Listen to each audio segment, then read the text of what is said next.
Good morning, everybody. This is COOLA from Rawstocks. This is another edition of your pre-market prep. Let's take a look at Tesla right here on the daily. Nice recovery over the daily 4 here. We've actually closed over all of our consolidated moving averages here. And we're potentially seeing this thing try to break out from this little triangle that we have going on here, a little wedge, see if it wants to break outside this consolidation range. And get a move to the upside or going to move to the downside. But before we do that, we'll do a quick shout out to our sponsors, Black Box Stocks and Gamma Edge. Without those two, we would not be able to provide this data to you every single day for free. So thank you guys so much for that. Make sure you support them by visiting the links in our bios and go and check it out, the free trials or getting their discounts, etc. So, and also make sure you go and follow us on X. I am at Option Scalps. At Option Scalps. We have at Rustic Trades and at Rawstocks LLC on X. Moving on. Okay, so still a quick little daily recap right here. So like I said, everything closed to the upside today. After close on Tesla, we will see earnings and it will make a breakout or breakdown for us. So looking at, I got a lot of alerts here for some reason. Okay, so yesterday, nice little flip-flop right here in the Doge. I mean, this is some wild candles here, y'all. Some very seriously wild candles. But a nice close over the daily 4. We always talk about this. The daily 4 is a momentum and / trend indicator for us. And look at the closes here. Big sell down, sold down and recovered. But the trend remains the same. Here. You can see that the daily 4 closed over the pricing yesterday closed over the daily 4. Now, are we going to get continuation? Potentially. I want to show you something on data real quick. But before we do that, let's take a look at NVIDIA real quick. NVIDIA posted its worst day. In quite some time. So yesterday really sold down, broke underneath the daily 4. It's getting a retest today, but will that be something that is going to recover and potentially move past? Or are we going to see more potentially downside here on NVIDIA? We talked about it running out of gas on Monday, and that was Friday / Monday. We talked about it running out of gas, and man, since that time, it's just really kind of pulled back. But we're going to see what's going to go on. Let's take a look at the data, y'all. All right.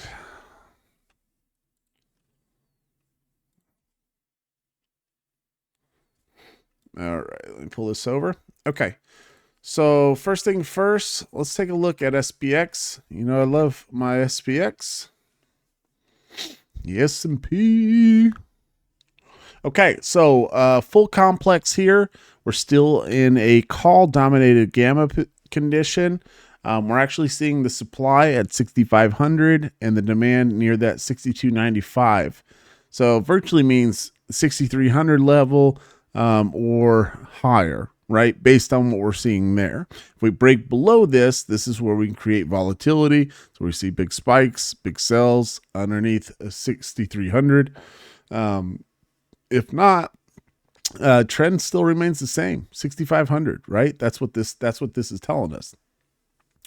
As of right now, the setup that we have here virtually is for the 0 day is 6330 for the supply, 6300 for the demand. We're call dominated, but it's virtually flat here, not super directional. But I do want to take a look at this on our day trading chart. Let's pull this up real quick. I went ahead and preemptively put these ranges in here for us. So what we're seeing is 6330 right here at the top of the resistance. Before I continue, let me just see where we're at right now. So we're virtually right into this little consolidation area Let's see, right into this resistance, right? So I imagine we're probably going to open up near this 6330 area, which is the top of the range. We're going to see one of two things, and this is going to be a really kind of a tricky area, okay? Because you need to watch, obviously, the supply up here. Multiple visits up here. We don't necessarily have resistance right here based on dealer data. It's more so sets up here. You're going to see what I'm talking about here in a second. But with the SPX here, 6,300 can act as support now that we're above it, right? So this flips. So we can see 6,300 peg off this and maybe even get trapped in between this little supply range right here. Or it can look to break out to the upside and try to head towards somewhere right around that 6344 area and 6348 area. It's going to be more so line up with what we were going to see on a SPY here in just 1 second. If we lose 6330, watch for the daily pivot here at 6320. That would be the downside by the dip area. And then if we cut it below it, and then if this is going to continue to fade, watch for that to fade all the way back down towards 6,300. I don't lean towards that at all today. I lean more towards one of two things. We chop right here in this little supply area. We might even play like the little back and forth, keep making higher highs right here, right? And higher lows, and just kind of see if this thing just wants to continue to chop. Wouldn't be surprised if we just kind of zip up and then do like some ascending wedge and see if that thing wants to kind of crack down, or if we get the squeeze up towards our SPY zone that we'll review in just a second. But this is the range that we have right here. It's a really tricky zone based on what we have here. So you got to be, pick virtually that you want to go long right here at 6330, and you're going to take the range here and look for the extension. I would probably look and fade the 0 days today because of this potential right here. Okay, if we do chop in between these and we don't just get the straight breakout to the upside off of the 6330 hold, then we could definitely see some chop, or even maybe a potential breakdown, pull back towards towards our daily pivot, and then maybe retest this and see if it wants to continue on. Okay, so you can get short underneath 6330, but that's a small window to watch for that potential bounce at the daily pivot. Nothing really today really would indicate to me that this is something where you're looking for a short from the top of the range down to the bottom of the range. I don't really see that. Now, if we break or smash through 6320, sure, go ahead. You could look to get short and look to ride that thing back down towards 6,300. But I still just kind of favor, buying into this range based on the data we're seeing. Buying longer calls into this range. If we break below 6,300, then that's really where we need to be concerned. We saw in the full complex at 6,300 is the base here. Let's take a look at SPY for confluence here. Okay. Let's pull up the data so you can see what we're working with. Full complex is a little bit different on SPY. Okay, so this is more geared towards a bit of a pullback than it is the continuation that we're seeing at this point. It does not mean that 650 doesn't have a growing area of interest here. It does not mean that 640 doesn't have a growing area of interest. This merely means that we have some larger hedges to the downside. And you need to be monitoring these for that potential. So to me, probably more than likely that we're seeing these actually be like cash secured puts in here based on what the net delta we're seeing here. But neither here or there, they're open and you need to keep an eye on it. Looking at today, this is a little bit different than what we're seeing with the SPX. We're actually seeing this show a sealing up near 633. Okay, so maintaining over 6,300 is giving us that boost all the way up towards that 633 mark on SPY. So as we sit here, this is kind of where I told you to watch for that extension up towards that 6340 area, because that is exactly what we could see into this 633 high here.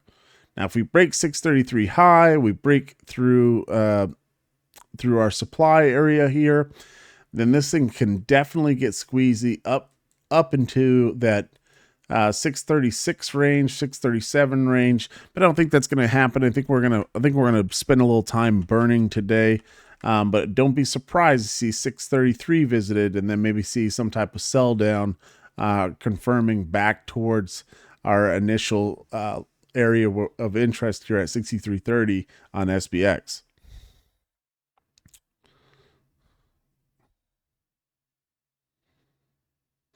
Okay. Daily pivot is all the way down here at 427. Support is down here, so you can really mark this whole area as support down here. A little bit different as the transitional area is up here on SBX, but we're seeing bullishness all the way down here in our transitional area. So this is, like I said, this I lean more towards, based on the indifference there, to just look to get into longs and average into some of those areas, as that buy the dip areas there, buy the dip areas down here. Just make sure you don't get into any type of short time frame, but it leans bullish here. But you need to be cautious, or at least, potentially open up some type of 0-day hedge there to get to a nice delta hedge for some type of pullback from that range. So let's take a look at Tesla's data. So this is super important today, right? Super important. We have, where am I? There we go. I couldn't figure out what screen that was on. So, full complex extension to 350. It seems like 350 is probably the high here. But if we do break over the top of it, watch for this area near 400. You clearly see some people selling some covered calls into this range. They probably got a decent price on them that puts them over the top of this 400 wall here. So if this is the case, where we see, maybe someone stack on top of this late on the day, but otherwise the data leans bullish. Okay, data leans bullish into 350 for the high end with earnings today. That's the high end. If we do surpass 350, I'd be surprised, but if we do, take note that 400 is probably your target. So it's just not looking very bearish, and it's not looking very strong to get over top of 350. Virtually, if we stay within 350, everyone gets burned on all these contracts, and it wouldn't surprise me today. We also have Google's earnings today. So if you're unfamiliar with the earnings calendar, always go check out Earnings Whisperer. They release a calendar weekly on the upcoming earnings. So shout out to those guys for continuously putting out great content out there for free. They do have a paywall on some of their other stuff, but they put that out for the public every week. So shout out to those guys. So marking this up, yesterday we had this queued up as support. I've spoke on this multiple times, where this is kind of changed now slightly, but 322.5 was our flip, right, of our positive net gex here to flip into negative net gex. We talked about that being the buy zone, and that we knew that the demand was all the way down at 300. But I talked about the flip there and how that would indicate that we'd see some support there, and we actually dipped right into that range and found that bounce off of that zone.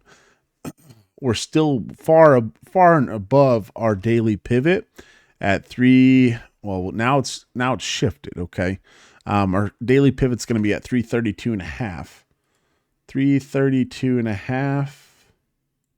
So keep an eye on yesterday's close to be some type of indication of a potential pullback, or we see the move start to break out over the top. There's a lot of indecisiveness near this range between 330 and 322, and realistically probably 320. So it would not surprise me to see if we slip 330 that we trade in some type of range between 330 and 320 for the rest of the day. Okay. But it also wouldn't surprise me to see us come right at this daily pivot to see a close near 332.5. We close right in the middle of all that, and that's going to virtually cover to the upside at 350, and it's going to cover a good portion of it down towards the downside, which ultimately they're looking to be bought up and maybe see if that thing would be pulled back towards that 320 zone into the later week. And yeah, so that's my thoughts on what we'll see. Taking a look at NVIDIA here. Same story. We talked about the weakness earlier. I think it was either Monday or Friday. We talked about the weakness, and I think it must have been Friday because we had the 172 to 175 split there, and we talked about it just being shunned here at 172.5. That's right. And then we ultimately saw that breakdown into yesterday. Big sell down into towards that 165 area. I might share a little clip that a little screenshot from my brother. I let him know what was going to happen. He's like, he's always in awe about the accuracy that I have, but he's relatively new to trading. I've got him into it the last year. He was a savings account guy for the longest time. Realized that he needed to get a retirement because he's 40. So, I mean, he has a retirement, but he wanted some extra retirement. Let's be clear there. Just had a bunch of money sitting in the bank, but he's going to listen to this and think I'm making fun of him. So I'm not doing that. Anyways, moving on. 169 here at the pre-market. Let's pull this up and see where the data is on NVIDIA. Good morning, Westy. Good morning, Samurai.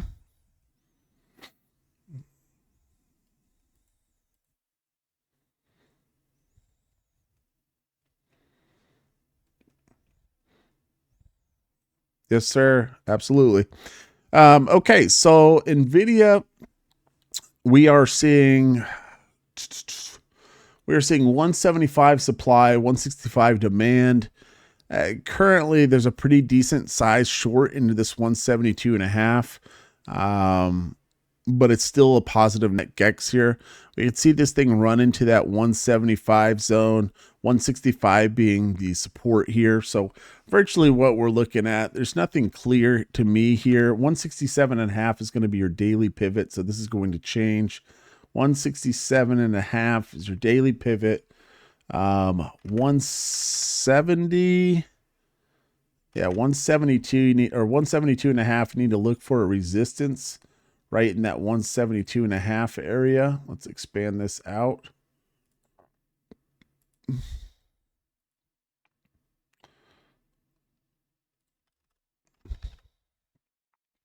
With the high side 175, low side 165. That still remains the same here. This is going to slightly change. We'll bring this up into that candle there. 165 remains on this. Let's drag this over. This is what we're looking at. Okay, let's be very clear here on the intentions here. I want to put pivot. And that the idea here is that if we do break over the top of 172.5, it's probably really clear to everyone that 175 will be the upside target here. So this would be a green light go at 172.5 or a break over 172.5 for the 175 revisit. Now, not to say that we don't see this thing get stuffed up in this range. A lot of times you see these wedges, right? So wouldn't be surprised to see us make some type of move up towards that 172.5 area today, seeing as we are already over our daily pivot. But watch the interaction with 167.5. See if it finds some type of volume bounce off of that area. And don't be scared to roll up with a 172.5 contract call and see if this thing wants to press up there. I know a lot of people are super bearish on this. Don't sweat it. Everything still remains to the upside. But as of right now, it's just a little bit of profit taking, a little bit of exhaustion going on. And nothing to be worried about. I mean, we're still super positive in net gex. Floor is at 162, supply is at 175. We're just in an area right now where we're kind of dictating, what's going on in the market. But 175 is definitely the upside. You can see the huge wall here at 175. I wouldn't expect us to get past 175 unless it was some type of catalyst that drove us over it. And at that point, you would see probably some extension all the way up to 185. It would be my best guess based on the amount of people that are set up at 175 on the call wall. So, okay, so that's covered that. I think it's important to point out that these areas that we've talked about, specifically with like Tesla, I'm just talking about Tesla here. Okay. Contracts are super high. I wholeheartedly tell people do not play earnings on Tesla. I don't encourage playing earnings at all. Because most of the time it's geared up to beat you. But if you are insisting on playing something, feel free to play the industry, play Rivian, play Neo. Okay. Play those things where you can play the industry. If Tesla smacks, generally you're going to see those go up, but you won't see the IV you would from actual tickers on earnings week. Okay. So keep that in mind because you will tend to lose a lot more on anything to do with the earnings, especially Tesla. It's cooked with IV, and they're expecting a potentially a 11% move here, so 36 points. So you have to outpace that. That's probably cooked into your premiums. It's just probably not going to happen. So play the actual industry and not the actual ticker. Okay. Hey guys, thanks for tuning in. Hopefully this was insightful. Hopefully you guys use this every single day for your trading decisions. Make sure you guys are supporting us by supporting us on X by following our page at optionscalps.com. Visit our website at rawstocksllc.com. And last few days of the promo, $1 promo code $1. Get your first month for $1 with us. Rawstocksllc.com, or just use the link in the bio. Thanks so much, guys. Have a great day, and we'll catch you later.